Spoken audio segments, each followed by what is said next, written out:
নমস্কার বন্ধুরা, cyber cafe tutorial YouTube চ্যানেলের পক্ষ থেকে আপনাদের সবাইকে একটি নতুন ও গুরুত্বপূর্ণ ভিডিওতে স্বাগত। বন্ধুরা, আজকে এই ভিডিওতে আপনাকে দেখাবো যে রাজ্য সরকারের তৈরি যে স্বাস্থ্যসাথী কার্ড, সেই স্বাস্থ্যসাথী কার্ড যদি আপনারা অনলাইনে আবেদন করে রাখেন বা অফলাইনে আবেদন করে রাখেন, সেটি কীভাবে চেক করবেন যে আপনাদের কার্ডটি হয়ে গেছে। স্টেপ বাই স্টেপ এই ভিডিওর মাধ্যমে আপনাদেরকে দেখিয়ে দেব। চ্যানেলে নতুন হয়ে চ্যানেলটিকে অবশ্যই সাবস্ক্রাইব করবেন, পাশে থাকা বেল বাটনটা অবশ্যই অল করে রাখবেন, যাতে সবার আগে নিত্য নতুন গুরুত্বপূর্ণ ভিডিও প্রতিনিয়ত আপনার সামনে চলে আসে।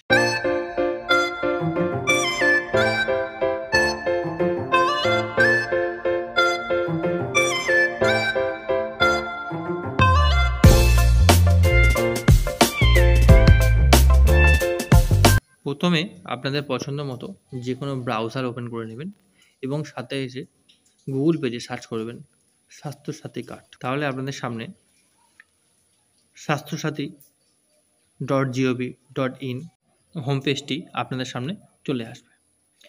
এই হোম পেজের উপরে ক্লিক করলে আপনারা স্বাস্থ্যসাথী পরিবার কল্যাণ সমিতি পশ্চিমবঙ্গ সরকারের যে অফিসিয়াল ওয়েবসাইটের হোম পেজ আছে, আপনারা তার মধ্যে চলে আসবেন।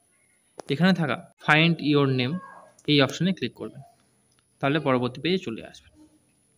পরবর্তী পেজ ওপেন হলে ফাইন্ড ইওর নেমের মধ্যে যে মোবাইল নাম্বার লেখার ঘরটি রয়েছে, সেখানে আমরা 10 সংখ্যার যে রেজিস্টার মোবাইল নাম্বারটা দিয়ে আপনার Swasthya Sathi card form fill up করেছিলেন, সেটি অফলাইনে হোক বা অনলাইনে, সেই মোবাইল নাম্বারটা ওই 10 সংখ্যার মোবাইল নাম্বারের ঘরে বসিয়ে দেবেন। মোবাইল নাম্বারের মধ্যে মোবাইল নাম্বার বসানো হয়ে গেলে নিচে থাকা ফাইন্ড নেম ফর যে অপশানটি রয়েছে, তার পাশে ডান দিকে থাকা সিলেক্টের যে অপশানটা, সেই সিলেক্টের অপশানে এসে আপনারা আপনাদের মোবাইল নাম্বারটা যেটা দিয়েছিলেন, সেটি আপনাদের নিজেদের বা পরিবারের অন্য কারো সেটি ওই ঘরে সিলেকশান করে নেবেন। তারপর নিচে থাকা সাবমিট অপশানে ক্লিক করে পরবর্তী পেজে এগিয়ে যাবেন। পরবর্তী পেজ ওপেন হলে আপনার সামনে একটা ফর্মের অপশান চলে আসবে। এখানে স্বাস্থ্যসাথী ও পরিবার কল্যাণ দপ্তর থেকে যে ফর্মটি রয়েছে, উপরে থাকা স্টেট অপশানটি আপনাদের ফিল আপ থাকবে। তারপর নিচে থাকা ডিস্ট্রিক্ট নেম এই অপশানে এসে আপনারা নিজেদের ডিস্ট্রিক্টটা সিলেক্ট করে নেবেন। নিচে থাকা আধার কার্ড এবং খাদ্যসাথী রেশন কার্ড নাম্বার যে দুটো অপশান রয়েছে, যেটি আপনার জন্য প্রযোজ্য হবে, সেটা আপনি ওখানে সিলেকশান করে নেবেন। আমি ওটাকে আধার নাম্বার দিয়ে সিলেকশান করে নিলাম। পরবর্তীতে আপনার ব্লক বা মিউনিসিপ্যালিটি যেটি আপনার জন্য হবে সেটা সিলেকশন করবেন। ব্লক হলে ব্লকের নাম, ব্লকের অন্তর্গত জিপি অর্থাৎ গ্রাম পঞ্চায়েতের নাম, গ্রাম পঞ্চায়েত অন্তর্গত যে ভিলেজ নেম, সেই ভিলেজ নেমটা ওখানে বসিয়ে নেবেন। পরবর্তীতে আপনারা আধার কার্ড সিলেকশান করলে আধার নাম্বার, আর যদি খাদ্যসাথী অর্থাৎ রেশন কার্ড নাম্বার সিলেকশান করে রাখেন, তাহলে রেশন কার্ডের নাম্বার ওই ঘরে বসিয়ে দেবেন। পরবর্তীতে নিচে থাকা সাবমিট যাওয়া বাটনটি রয়েছে, এই বাটনে ক্লিক করলে আপনাদের সামনে স্বাস্থ্যসাথী যে আপনারা ফর্মটি জমা করেছিলেন বা অনলাইনে ফিল আপ করেছিলেন, তার ফুল ডিটেলসটি ওখানে চলে আসবে।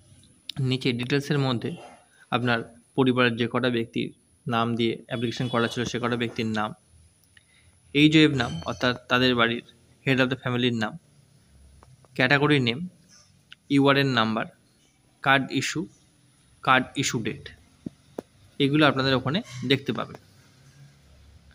যদি নতুন অ্যাপ্লিকেশন হয়ে থাকে, কার্ড ইস্যু না হয়ে থাকে, তাহলে ইউআরএন নাম্বারটা নিয়ে আপনারা আপনাদের নিয়ারেস্ট কোনো পঞ্চায়েত অফিস বা মিউনিসিপ্যালিটি অফিস বা বিডিও অফিসের সাথে যোগাযোগ করবেন।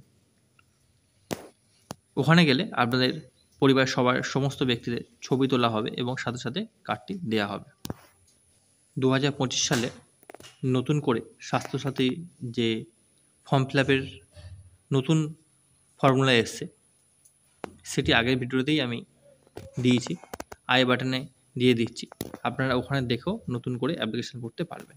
তো বন্ধুরা, আজকে এই গুরুত্বপূর্ণ ভিডিওটি আপনাদের কেমন লাগলো অবশ্যই একটি কমেন্ট করতে ভুলবেন না। আর অনলাইন রিলেটেড নিত্য নতুন কাজ দেখার জন্য সাইবার ক্যাফে টিউটোরিয়াল ইউটিউব চ্যানেলটাকে সাবস্ক্রাইব করতে ভুলবেন না। আবারও দেখা হবে নেক্সট কোন গুরুত্বপূর্ণ ভিডিওতে।